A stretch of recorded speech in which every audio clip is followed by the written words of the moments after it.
फैसला बाद में जनाकारी के अड्डों का सुराग लगाने के लिए बीवी को बतौर चारा इस्तेमाल करने वाला सहाफी अपनी ही बीवी से हाथ धो बैठा। सहाफी ने अपनी बीवी को सड़क किनारे खड़ा करके ग्राहकों की लाइव कवरेज करना चाही तो नामालूम अफराद उसकी बीवी ही ले उड़े। नाज़रीन, फैसलाबाद की पीपल्स कॉलोनी के थाने में एक ऐसी अजीबोगरीब दरखास्त आई कि थाने का अमला भी हैरान परेशान हो गया। फैसलाबाद के यासर टाउन का रिहायशी यासर चद्दड़ थाने में आया तो ऐसी दरखास्त लेके आया कि थाने में दरखास्त लिखने वाला मुहर्रिर भी हैरान परेशान हो गया। यासर चद्दड़ जो कि एक मीडिया हाउस के अंदर रिपोर्टर है, उसने बताया कि वो अपनी बीवी तूबा यासर जिसकी उम्र है 30 साल उसके साथ एक स्टिंग ऑपरेशन के तौर पे काम कर रहा था। वहां पे ऐसा वाकया हुआ कि उसकी समझ में भी नहीं आ रहा कि उसके साथ अचानक हो क्या गया। यासर चद्दड़ ने बताया कि वो अपनी बीवी और अपने एक दोस्त मोहम्मद मजहर के साथ एक ऐसी जगह पे गया कि जहां पे उसको शक हुआ कि वहां पे होटल्स के अंदर गैर कानूनी सरगर्मियां होती हैं। वो होटल्स के आसपास स्टिंग ऑपरेशन के लिए अपनी बीवी को साथ लेकर गया। कहता है कि जब मैं वहां पे पहुंचा तो वहां पे कोहिस्तान अड्डा के करीब मैंने अपनी बीवी को खड़ा किया और खुद अपने दोस्त मोहम्मद मजहर के साथ होटल्स की रैकी करने के लिए पहुंच गया। 30 मिनट के बाद जब मैं अपनी बीवी तूबा को देखने के लिए आया तो वो वहां पे मौजूद नहीं थी। मेरी बीवी के पास मेरे दोस्त मोहम्मद मजहर का DSLR कैमरा भी था जिससे हमने वो तमाम शूट करना था, लेकिन मैंने काफ़ी देर आसपास ढूंढा लेकिन मेरी बीवी तूबा यासर मुझे कहीं नहीं मिली। उसके बाद यासर चद्दड़ कहता है कि वहां पे मौजूद जितने लोग थे, कोहिस्तान अड्डा के ड्राइवर्स थे, वहां पे जो पर्ची काटने वाले थे, मैंने सब लोगों से मालूम किया कि यहाँ पे एक खातून खड़ी थी जिसके हाथ में कैमरा था। आपने वहां पे से किसी को देखा है लेकिन किसी शख्स को मालूम नहीं, और मुझे शक है कि उसको वहां पे मौजूद जो गाहक आते हैं, खवातीन की खरीदो फरोख्त करते हैं और गैर कानूनी सरगर्मियों में मुलव्विस होते हैं, वही लोग मेरी बीवी को उठा कर ले गए। जब थाने के अंदर यासर चद्दड़ अपनी दरख्वास्त लेकर आया है तो मुहर्रिर जिसने ये दरख्वास्त लिखी वो भी हैरान परेशान हो गया, और लोग जिनको ये मालूम हुआ है कि ऐसा वाकया फैसलाबाद के अंदर हुआ है कि जब जनाकारी के अड्डों का सुराग लगाने के लिए एक सहाफी ने अपनी बीवी को बतौर चारा इस्तेमाल किया तो लोग उसकी बीवी को ही उठाकर ले गए।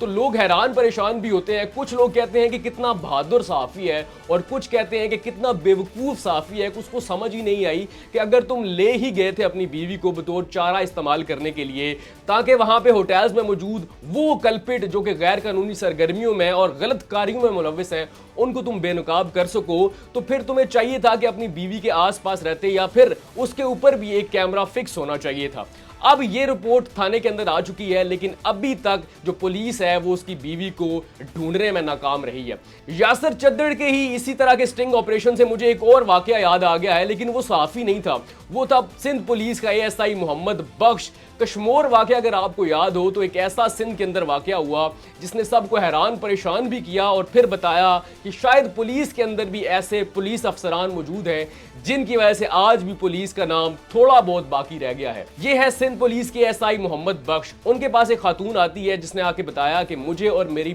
बेटी को कुछ लोग अगवा करके ले गए और हमारे साथ जिना बिल जबर किया, और उसके बाद उस उबाश शख्स ने जिसने मेरे और मेरी बेटी के साथ जिना बिल जबर किया उसने मुझे इस शर्त पे छोड़ा कि जाओ और कोई और लड़की लेके आओ, उसके बदले मैं तुम्हारी बेटी को छोड़ूंगी। जब वो खातून पुलिस स्टेशन में आती है और आके सारी रुदाद पुलिस ऑफिसर यानी कि ASI मोहम्मद बख्श को बताती है तो पुलिस वाले हैरान परेशान हो जाते हैं कि अब इस खातून की बेटी को छुड़ाने के लिए एक और लड़की का बंदोबस्त कैसे किया जाए और लड़की कहां से लाई जाए। तो ASI मोहम्मद बख्श वहां पे ऐसा काम करता है कि दुनिया हैरान परेशान हो जाती है, और उसके बाद सिंध पुलिस भी इस ASI को दाद दिए बगैर और इनाम दिए बगैर नहीं रह पाती। ASI मोहम्मद बख्श कहता है कि तुम्हारी बेटी को छुड़ाने के लिए मैं अपनी बेटी को बतौर चारा इस्तेमाल करता हूं। वो अपनी बेटी को लेकर आता है और उस उबाश से उस अपनी बेटी की बात करवाता है। उसके बाद वो अपनी बेटी को वहां पे लेकर जाता है और उस उबाश शख्स को कहता है कि मैं वहां पे लड़की ले आया हूं, तुम ऐसा करो कि इस खातून की जो बेटी है वो दे दो।